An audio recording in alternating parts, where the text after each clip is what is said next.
This is Leadership in Action, and I'm Casey Cheshire. Join me as we delve deep into the passions, expertise, and experiences of Boston area innovators. Sponsored by the Boston chapter of the Entrepreneurs Organization. This is Leadership in Action. All right. Oh my gosh, I hit the button, which means I guess this podcast has to start. Oh, here we go. Okay. All right, I'm ready. I can't wait to introduce the guest today. There's going to be a lot of conversation about mountains and about adventure and careers and coaching. Who is he? What is he talking about today, Casey? He's an entrepreneur, a founder, a connector, an adventurer, and a certified coach. And it's all about transformative experiences. And we're going to get into that. His podcast, he's the host of the Virtual Campfire, author of Climbing the Right Mountain, which I can't wait to find out more about, founder and chief inspiration officer of Inspired Purpose Coaching, Tony Martignetti. Welcome to the show, sir. Thank you so much. I'm thrilled to be here. Man, you've got so much going on, and I know you're about to go climb Mount Kilimanjaro, which I'm excited to talk about, all these different things. So I'm just going to stop talking and pass you the ball and ask you the question we ask everyone to start the show out, which is, what is a common misconception about leadership, running a business, being an entrepreneur? Yeah. Well, I often say that there's no fast pass in the road to creating a business or to doing anything really. You have to be willing to do the work. And one of the other parts of this, which is really important, is that you have to put your heart into it. And if your heart isn't in it, it's hard to really, really make something powerful happen. Okay, we got two things here. We got the roll up the sleeves and work, and we got the open your shirt up and pour your heart out. Which one do we start with? Or are they together? Or which one do you want to tackle first? I think what we should talk about is the heart first. Okay. I'm happy to talk about that from the get-go. Let's do it. How do we do it, and how do we know we're doing it? How do we know we're not doing it? And one of the things is that we often get into business and we say, okay, well, the desire is to make some money, to put our efforts into something that's, powerful. The problem is that if we have to make sure that we're often checking in to saying, is this really something I'm passionate about? Is this something that drives me? Why am I doing the work that I'm doing? Because if you don't have that sense that I'm really connected at a deep place inside of me on the inside, then it's hard for me to drive other people in that direction too. Like if you have a team that you're building, they're not going to be inspired, driven, motivated, whatever word you choose to bring that along for the long haul, to be able to do that without you feeling that sense of connection deep inside around why you're doing it. Yeah. Like if you're just checking the boxes, how do you inspire anyone else to do anything other than that too? Yeah. And I'll just start with just saying, when you think about, the journey up a mountain, it's an arduous task. If you don't have that sense of connection deep inside, you might lose your energy. You might lose your sense of gosh, I don't know if I want to go any further. You lose your inspiration for wanting to move forward. So you have to be in it for the long haul. In it for the long haul. The only way you can do that is if it is a heart thing, right? Because logic is going to take over and say, this sucks. Yeah. This is hard. What's going on? Emotional roller coaster, right? I'm not the first person to say that the journey of life and the journey of being an entrepreneur, the journey of navigating our path is an emotional roller coaster, and we're constantly going to be challenged. So in order to be able to persevere in that path, we have to make sure we're in it for the right reasons, and we're willing to take on those moments of challenge, emotional challenges along the journey that will allow us to persevere. It's like that heart is the seatbelt keeping you in the roller coaster. Otherwise, You're flying out in some random direction. I love that. Yeah, that's a great way. Yeah. Okay. So do you have any sort of heart sensing devices or techniques? How do you know you're in it, or how do you know when you find that thing that you're in your heart? Yeah, I often say that you have to look back into your past and really connect with some of the things that have shown up over and over again. You could say that these are the values that have been espoused to you or have shown up in your life, but they're coming from the stories, the things that have continued to rear up in your life and saying like, hey, listen to me. I'm the one who's telling you this is what your purpose is. This is what you should be doing. And then there's also a sense of like, what is pulling you forward? So when you look forward into your life and say like, what is it that has me kind of constantly waking up and saying, there's something about that has me wanting to do more of that. It could be something where, let's just use an example. I have a client who has been really intrigued by the science of food tech. How like we're moving in this direction of thinking differently about how we create, food for the future, and especially with climate and challenges of how do we make sure that we have things going in that direction. But she doesn't have a background in that. So she's been continuing to think, oh my gosh, why can't I get that out of my head? Why is this always on my mind? It's a passion of hers now that is driving her to really stop and think, what business can I create? How can I get more involved? And it almost drives all of her conversations to new people she wants to meet with, new groups she's getting involved with, and it starts to evolve. Yeah. This took me a while to figure this part out. This, super passionate, all about certain things. And there's this one company, my first marketing agency, it was all about Pardot, marketing automation email tool. And I just wouldn't shut up about it. It's happy to be on reference calls. I would tell friends and neighbors and strangers, and my poor wife had to hear it like 90 times a day, probably. Right. And I didn't know any better. I was just in the moment. But now looking back, I was able to say, okay, that's a thing. And so now when the transition to the new company, it's all about podcasting. I've been able to, before even transitioning to it, I knew, I was like, oh, I'm talking about this new passion, this new heart thing, as much as I was talking about that for the other. Okay, this is a thing, right? But it took me a little while to get in tune to that, to where I go, oh, okay, I need to make sure I'm always in that zone. How often, because I know you often coach people, how often do you start working with someone and they're not, maybe they were in and they got out of it, or they just never were in that zone? And how do you approach that? Yeah, I love this question, because there's something about this, which is to say that sometimes we don't see where we are. Oftentimes people are, going about their business, and we get stuck in these patterns. And a lot of times the people I'm connecting with, they feel like something's missing because they have gotten themselves stuck in a pattern that says like, yeah, something's missing, or I'm feeling like I need something different to go to the next part of my journey. And it's because they need somebody who can wake them up or open them up to a new understanding of what's possible. And it's funny because this is something that I'm on the precipice of doing myself, because sometimes from time to time we need to open ourselves up by stepping away and then seeing new possibilities. What I often say is this experience is like, it's called expanding your vision and narrowing your focus. And so when people come to me, I'm often saying is, where are you looking at a wall and you're stuck and you just don't see a new possibility for you?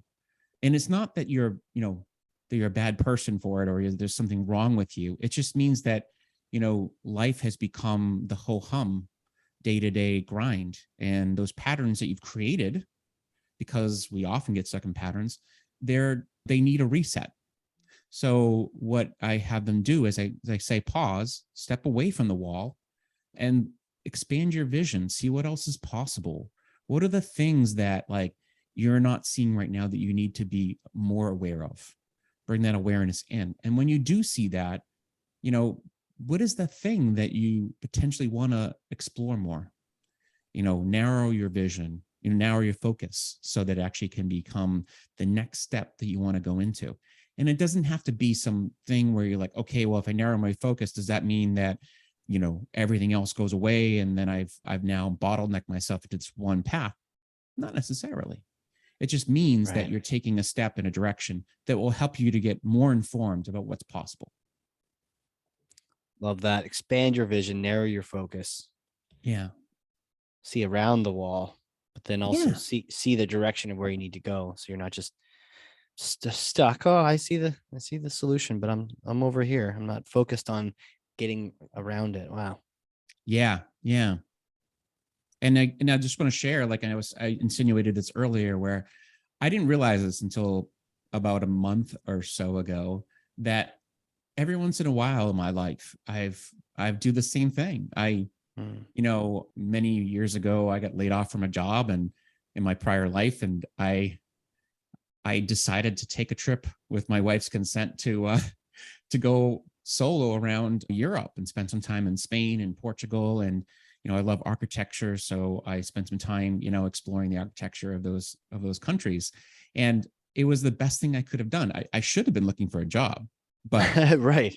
instead, what I decided to do is I decided to take that moment to say, well, before I jump into the search, why don't I just take a moment for myself and to kind of like get expansive? And I did. The same thing happened when I started my business, this coaching business. I spent a month in India. And Wow. most people would say, like, dude, are you crazy? Like, you need to hit the ground running. I mean, what is your story? But Yeah. I did that with all the guilt and the judgment that I had. I decided to do it. And I'm glad I did, because I came back with such clarity of mind that, like, I needed to be very intentional about the work I'm doing. How So long were you gone? I was gone for a month in India, and I explored most of the northern part of the country. I wasn't alone. I was actually with a group of people I didn't know, but we had an amazing time. Got a chance to see some really interesting parts of India. So, Wow. yes. It had to take some kind of courage or craziness, or and also some great support from your family to, I mean, how do you advise people if they're listening to this and they've been contemplating a sabbatical or a change to be able, how do you take that step back? Yeah. Well, first of all, you have to let go of all of the things that are holding you in place. Mm. Oftentimes we hold ourselves in place, and we feel like, oh, I can't do that. There's no way I can step away and let go of the reins. But I think we hold ourselves in place. It's not the world holding us in place. We Yeah. have to challenge our notion of control. We have more freedom than we think. So the first step is to really reset your beliefs around what you can and can't control. Right? Reset them. Yeah. Yeah. And realize the power of letting go. Talk to me about that, because there's power in letting go, but especially entrepreneurs, Yeah. the idea of control. There's some security and safety in that. There's, yeah, I might walk off a cliff, but at least I was the one doing it. But giving up control to God, the universe, Yeah. to something else other than ourselves can be kind of scary. There can be the unknown, and Mm-hmm. that, talk about the power of that, and then how you convince yourself to be okay with that Mm. uncertainty. This is where I get to balance this out with my prior life, which is to say, because I came from a background of working in finance in biotech. And I always talk about taking measured risks. Risks. I can't pronounce risk. But the Right. reason why I call it measured risk is because you're not taking chances that are they're not bet the farm type of experience of chances where, like, you can't come back. Nothing is fatal unless it is fatal. So you want to be Right. careful about the things that you're going out and taking moves on. But the idea is that most things aren't that way. Although we do feel that way when we take those chances, the uncertainty, the unknown, we feel as though they are fatal choices, but they're not. For example, even getting into an entrepreneurial endeavor, people think, gosh, I'm starting a company. What will happen? Well, you can always go back and work in a company. You can go back and work in corporate if you wanted to. If that's always another option.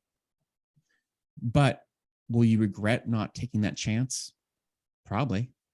I've talked to many people who have, throughout the years and on the podcast and everything. And very rarely do I hear someone say, I regret stepping out on my own. Mm. Yeah.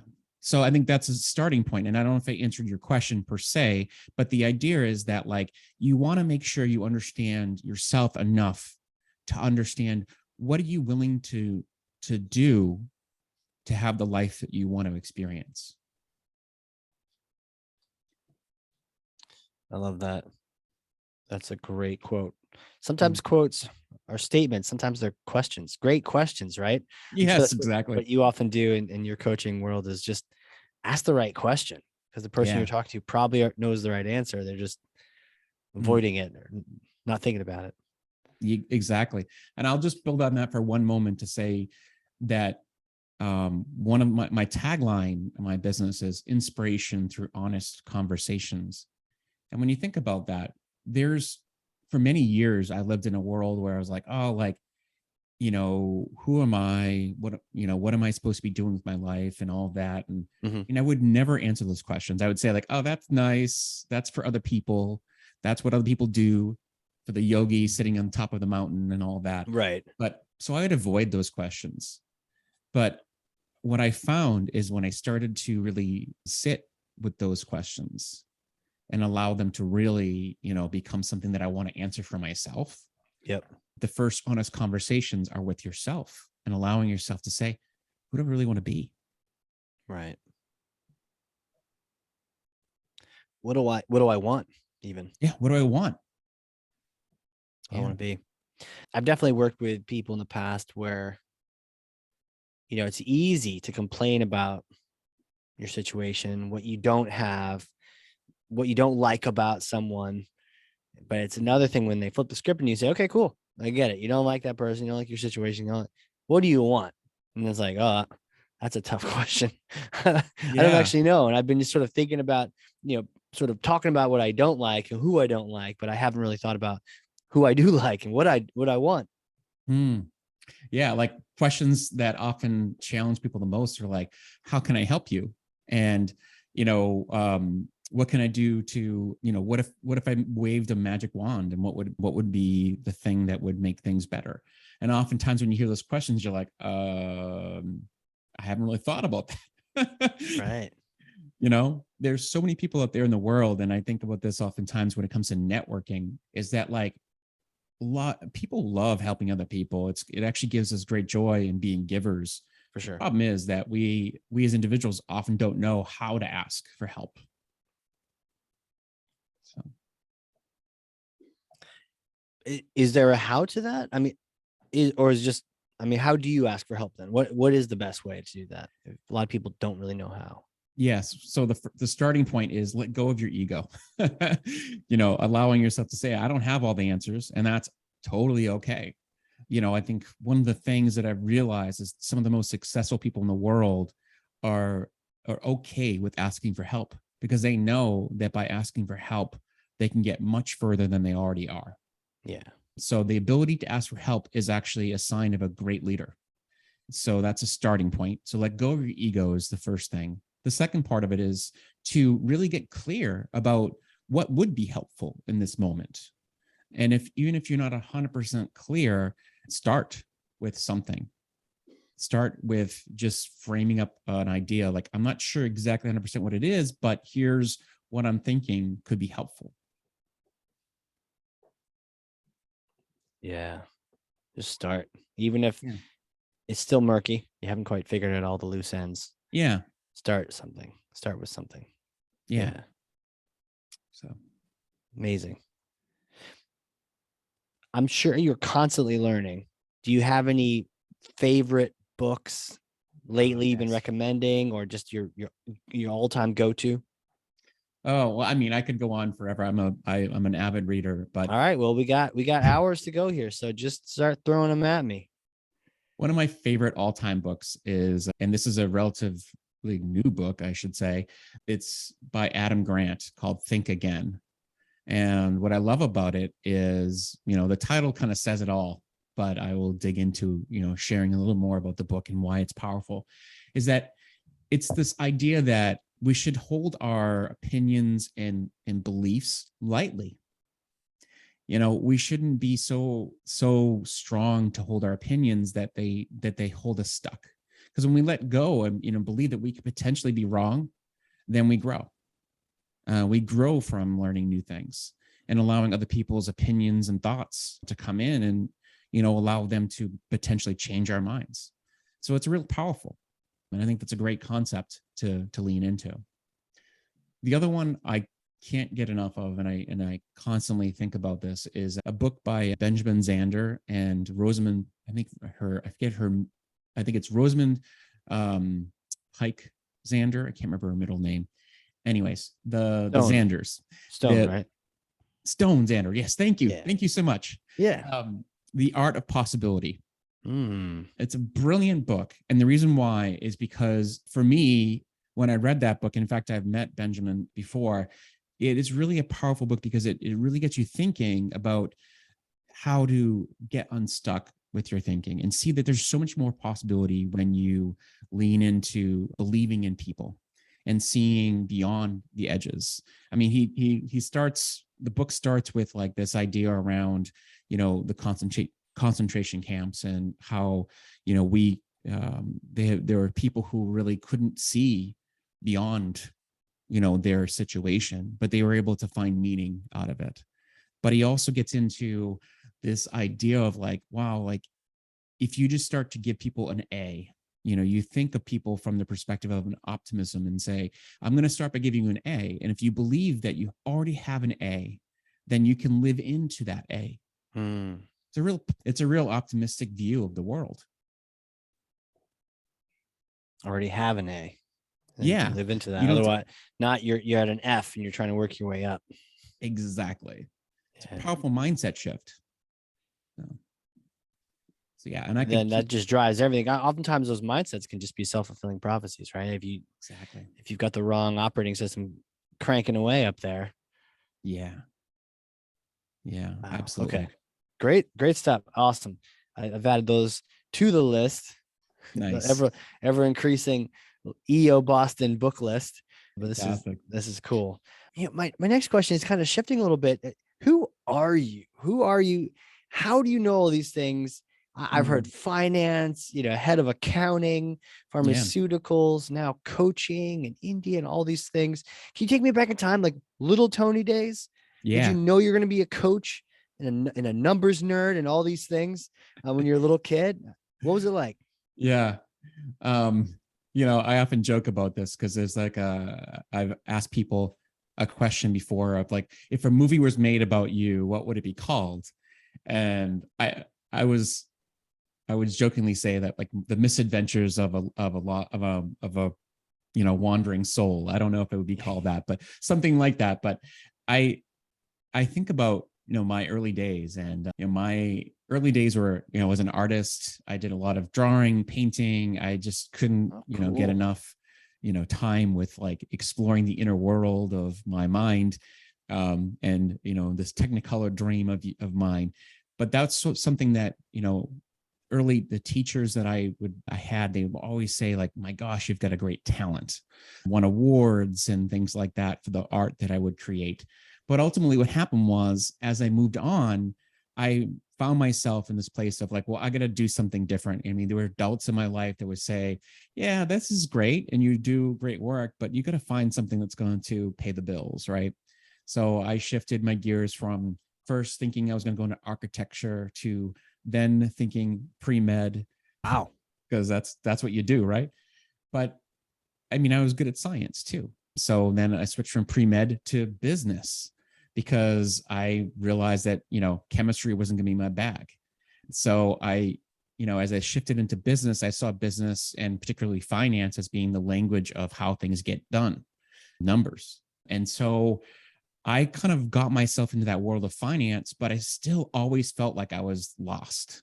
I felt like I was like, this is not me. This is not who I am, but I guess I'm going to do it. And I guess it's good work. I get paid well. And I did well. And people often said like, you're really good at this and what have you. But there was also a sense along the way that people would tell me, there's something about you that's different. There's something about the way you connect with people. There's something about the way you navigate your world that it's not just about the numbers. And I at times be like, that's great, thank you, but this is what I do, and I'm going to move 100 miles an hour towards being the CFO, and that's it. Right. Which is what people would expect of you, right? If you're the numbers guy. Okay. Exactly. Climb the ladder, be the CFO. Exactly. Climbing the mountain, if you will, because I think that's really, where this came from, this idea of like, my idea of success was defined by what society thinks success looks like. Right. And I often prescribed to that, even though deep in my heart, I had felt like something was missing.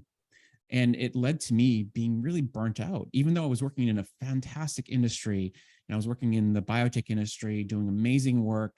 Probably making just money hand over fist, in that industry. Yeah. Great job, right? All the things. Yeah. All the things. Society's like, you're set. Yeah. Although on the inside, I was empty. I was feeling like I was missing some pieces, and also some things that weren't going so well. I was working so hard to do the work that I was doing that I was missing out on spending time. I wasn't spending time with my family. I was not spending time, with friends. I was finding myself constantly working and working and working, and I just lost connection with who I was. Yeah. And so I got to the top of my mountain, or at least, to the place where I was saying to myself, like, I should be happy. Why am I not happy? I don't like the view that I see right now. And I feel like I gave a lot to get here, but I don't really appreciate what I gave up to get here. So I said, this is it. I've got to stop this. I need to connect with who I really am and get back to, my purpose. And that's really what led me to this coaching world. It was the light bulb went on when I decided that this is what I'm meant to be doing.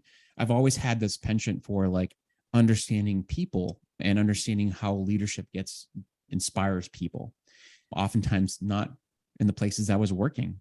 Oftentimes I'd see leaders who showed up and it was all about their ego or all about how they how their image was. And so for me, that was my calling. I'm like, I don't know much about coaching, but I'm going to find out. Got certified, did all the things I could. In fact, a lot of it was about, overcoming imposter syndrome, which is to say that I wanted to make sure that, I could feel comfortable showing up as a coach. So I got certified in everything imaginable. And then, I understand that now. It's like, even if you already know the things, that might just help reinforce for you. Yes, you can do this. You've got this cert and that cert, and you've done this training and that training. Yeah. Kind of remind yourself that you're good. Exactly. But then, what you realize is that it's not about the external certifications and all those things. It's the inner journey that really makes a difference. And understanding yourself is what helps you to help other people. Yeah. Not to say that everyone's the same way. I mean, we're not, but it's about your ability to navigate your course inside that helps you to see other people in that way. Yeah. So love that. That's really been the journey, and it continues. And I'm glad it does, because I'm always evolving, always seeing that there's more to learn. There's more to figure out about how people are wired, what gets in their way, and how to help them. So it's amazing to think of an artist somehow converting into a financial guy, like, not that financial guys are bad. I love myself a good fractional CFO now and again. Numbers make the world go round. Same time, you tend to think of the total opposite. Have you gone back? Do you still do art? Have you found a way to express yourself with that old creativity? Yeah. And it's funny you mentioned this. I'll say this too. I'm going to answer the question in two ways. Yeah, First of all, I do. And I've actually, one of the things that I've really gotten into is glass blowing. I've got a real passion for and appreciation for glass. So I love that. And I would say that just the work I do now, I see it as an art. I see it as like really uncovering the masterpiece inside of people, and kind of through conversations and through just understanding what do people want to create for themselves. And so I see the work that I'm doing as coming back to myself and allowing myself to express my art in a different way. I also wanted to mention, and this is the other part of what my comment was, which is that we have to transcend and include our past. And the way that I do that is that I don't want to run away from my finance history. I at first was like, oh my God, I can't wait to run away from this. And it Right. was Don't kind tell of anybody. Right. yeah, I don't want to tell anybody. But then I realized, gosh, we all contain multitudes, to borrow from Walt Whitman, I think it is. And that's okay. It's a part of me, and I have to respect it and I have to honor it. But I also, I don't think it's a bad thing. I think yeah, more contrast, the better. In this case, this shows, look, if you can go from some extremes like that, then, how much easier is for you to coach someone to go from, exactly. Sales to some other kind of express. Hey, it's okay. We'll help you through it. Yeah, it's not something to be ashamed of. Right. But also, don't define yourself, by that.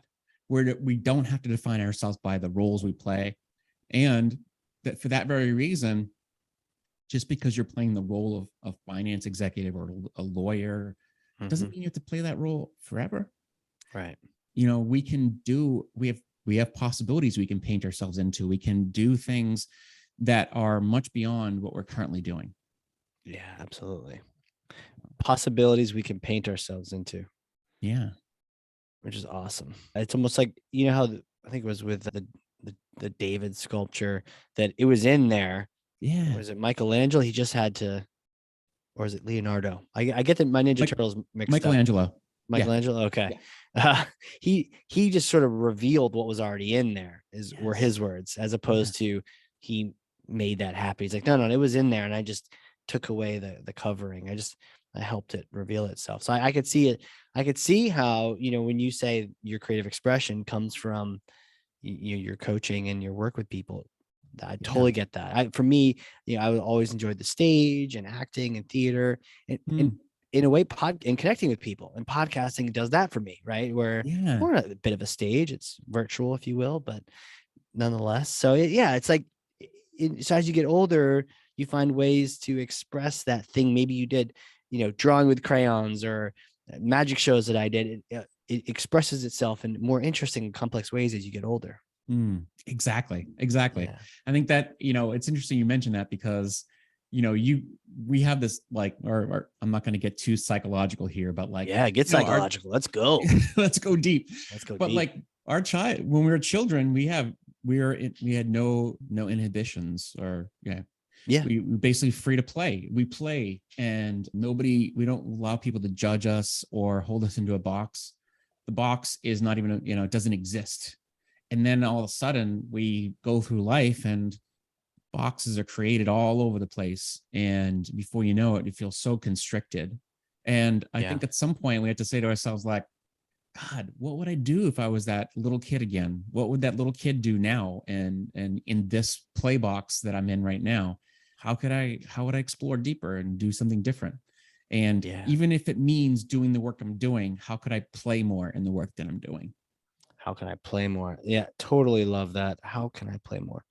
For me, singing, right? I love hearing my kids sing, because it doesn't have to be good. It doesn't even have to be a song that makes sense. It could be one they just made up. But in my mind, it's like life hasn't told them, oh, you stink at singing, or that's weird, or whatever. They're just like, I'm randomly happy and I'm singing this random tune. And you're like, cool. Do more of that. That's totally cool. I'll never tell them like, that's weird, or why are you singing? Now, if it's 11:30, 12 midnight, guys, it's bedtime a few hours ago. How about we settle that down a little bit? But but just the idea of no inhibitions, being creative and expressing who you are inside, that doesn't go away. We just sometimes cover it up. We put the stone back on the sculpture. You got it. I'm having a vision of like you on the New Hampshire mountains singing at the top, like Sound of Music. Yodeling, Sound of Music, and I'm like twirling around. Absolutely. So I have a hypothetical question to bounce off of you. So I may or may not have a time machine here in New Hampshire. It's in the backyard, covered in a tarp. So you come visit after your trip, and we'll get some beer. We'll use the time machine, but it's a particular kind of time machine because it goes back in time to a few years after college graduation. Actually, not even a few years, few days. You've rehydrated. Now you're talking to younger you. What kind of advice would you give yourself, knowing all the crazy journey you've had since then, the finance world and all these things? What would you tell that young Tony? Yeah. Oh, it's a great question. First of all, don't let people tell you what is right for you and what's wrong for you. So many people, they tell you advice, and some of it's well-meaning, but it's coming from their perspective of their experience. So you have to you have to integrate what works and leave behind what doesn't. So that's the sense of like, don't allow other people define, what's right for you. The second thing would be, don't lose your sense of play. You have to allow yourself to continue to play and expand, because ultimately life is nothing but a playground. Even in the moments when it's really serious, you have to allow yourself to live into the fact that, yeah, this is going to pass and we're going to go back to moments of play. And we want to see what's possible in those moments of play. Yeah, I guess the third thing I would say is what are the things right now that you need to break, the patterns you need to break so that you can be free? Because that's something that's always going to show up. Even when I was just leaving high school or leaving college, there were things that I was doing that I'm like, oh, this is not going to be something sustainable. I got to be careful, like not to get stuck in any patterns. Never leave myself not open to change, because change is constant, and always be willing to evolve. Willing to evolve, open to change. Yeah. Absolutely. Powerful, man. Tell me about this coaching business. Who are the right kind of people to reach out to you, connect with you? Who do you really love working with? That kind of thing. Yeah, I often say that they're accomplished leaders. They're people who have done amazing things in the world. Oftentimes they don't even know that, but they are amazing people, and they've come to this place where they want to feel more fulfilled, and they want to have more meaningful impact, and they just want someone to go on a ride along with them and help them to really see how they can make that impact for themselves and the people around them. And so that's the work I do. I'm what I call as a thought partner along the journey with these amazing people to help them on that journey. They could be entrepreneurs, they could be people inside of companies, and that's really the people who I love working with. And then the other thing that I do is I work with people in groups. I do leadership development programs where I help them through a journey of really understanding, how do we communicate better together? How do we create impact together? So it's not just a solo endeavor, because there's a lot of power in people connecting and seeing through honest conversation, how much we're alike, how much we're different, and how the collective power of a group can really move us forward. Oh, hell yeah. Yeah, those differences, when you look at the differences and as advantages, you can really take over. Exactly. Take on anything at that point. Yeah. Love that. Where can people reach out if they want to connect with you? Yeah, the best place to find me is my website, inspiredpurposecoach.com. And when you go there, you can take my leadership assessment, which is a cool tool to just understand where you are now and where you'd like to be, so you can find out where the gaps might be. And you can also find out about my book there and my podcast and all tons of fun things there. The other spot you can find me is LinkedIn. That's where I hang out most of all. Okay. LinkedIn. Tell us about your podcast. What do you talk to folks on there? Are you sharing more of this wisdom? What kind of things do you do on there? I have fun. Hey, there it is. We play. No, I mean, the Virtual Campfire is something that, to me, it's a true gift and a joy to bring this into life. The whole concept of the show is to share people's stories of transformation through what I call flashpoints. These are points in your journey that have ignited your gifts into the world. And, these people who come on the show, they're amazing, but they don't just show up and do that. There's a journey that has revealed who they are. And some of them went through some traumatic things, or not so traumatic things, but those moments that reveal who they are what really is a gift to the people who are listening, because they can relate to those moments and they can understand, how can I navigate those moments and turn those moments into gold. Yeah. Wow. I have a marketing podcast that that's a little bit longer format. And every now and then I feel like I've heard some of people share some of those type of things. Yeah. But man, I'll definitely have to check this out, because the idea of just hearing these powerful moments, yeah, not only can we relate to it, but just can be inspirational. Yeah. No, thank you. I appreciate that. Yeah, no, this is Yeah. good stuff. So I can't let you get out of here until you tell me about this Kilimanjaro trip you have coming up. I've been dying to do it. COVID had me cancel my own flights. I got to reschedule for maybe next year. I don't know, but tell me what you're doing so I can get some inspiration from it. Yeah, it is. It actually came from when I wrote my book, and I was challenged by, actually Dory Clark was the person who challenged me. She said, well, what is on your mind? What mountain are you climbing next? And I said, I'm going to climb Kilimanjaro. And that was a year ago. And lo and behold, here I am. I'm climbing, and I'm about a week and a half away. Dang. I'm climbing the mountain. It's in Tanzania, 19,000 feet. And it's quite a challenge. It's the highest peak I will have climbed. And I'm really looking forward to it. I've been training for a while. And the biggest part of it all is just to get a different perspective on things and just slowing down, because there's no way you can do that hike without really being intentional with every step that you take. And then when I come back down, I'm going to spend some time doing a safari. So going to Serengeti and a few of the other locations in Tanzania, and just take advantage of being in such a beautiful place. Come back, recharged, and come back and serve people with the new insights and perspective that I have. Hell yeah. You get to meet yourself for real at altitude, Yeah.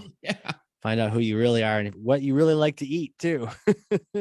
So No doubt. what group are you going with? What route? Yeah, I'm doing the 9-day trek. Offhand, I can't remember the name of the trek. It begins with an M, and I'm going with a company called Thompson Trek. They're actually located they have an office here in Massachusetts, and yeah, they're a reputable firm. They definitely have a good success rate. And since I'm doing the 9-day trek, it really allows for that acclimation. You want to make sure that if you do a quicker ascent, the chances of success, they go down, because you need that time to acclimatize. Yeah, it's a trick, right? The shorter the route, you think, oh, everything's going to be great, and it's like, was it something like 1,000 feet a day is what your body can get used to? Yeah, Yeah. So if you go beyond that, your body's struggling. If you go too far beyond that, now you run the risk of getting seriously hurt, die even. Yeah. The risks there's real risk. And, I was telling you earlier before the call started that, you talk to your doctors beforehand. They're always like, okay, here's some things you could be careful of. And I'm like, well, thanks for putting all the fears in me. But, you do it. You do it with all the fears. And then you just, be careful. I mean, cautiousness is not, you don't take this lightly, for sure. Right. Well, to your earlier point, calculated risks, right? Yeah. Risks, but you thought it through. You're researching it. You're not doing the reckless route that sends people down on stretchers. You're doing the long, considered one that lets you acclimate. And then it's kind of cool because to your point, you're not in a rush. You'll get there, slow and steady. Pole, right? Pole. Yes, exactly. One step at a time, man. That's awesome. Well, hey, we'll be thinking of you. And this episode will probably be coming out right about the time. So folks listening to this, you'll probably be up there trekking away one step at a time. But yeah, awesome. You'll definitely have to shoot me a note when you get back. And I love to hear how it was. Will do. Sounds great. Cool, man. Well, hey, this has been awesome. I've just had such a good time, chatting with you today. I can see why you help and work with folks, because I'm inspired from just all these conversations, getting unstuck from the patterns and no fast pass and putting in the work, but also having that heart. Man, we talked about so much good stuff today. So just thank you so much for being here. It is my pleasure. Really enjoyed the conversation. Hell yeah. And to those listening, if you learned something, and I freaking know you did, because I literally have 2 pages of notes over here, front and back, then share this with someone. Be a thought leader. That's all I have to do is share with one person. And now you're a thought leader, but share it with 9,000. Hey, it couldn't hurt. Get good information to other people. Maybe they're struggling. Maybe they're not in that heart zone. They're climbing the wrong mountain. Maybe they need this. They need Tony's book or a podcast or any of these things. So definitely check those things out. And again, Tony, thanks for being here, dude. I'm so grateful. Thank you. Awesome. Well, have fun on that mountain. This has been another exciting episode of Leadership in Action. We will see you all next time. Leadership in Action is sponsored by the Boston chapter of the Entrepreneurs Organization. As the world's only peer-to-peer network exclusively for entrepreneurs, EO helps transform the lives of those who transform the world.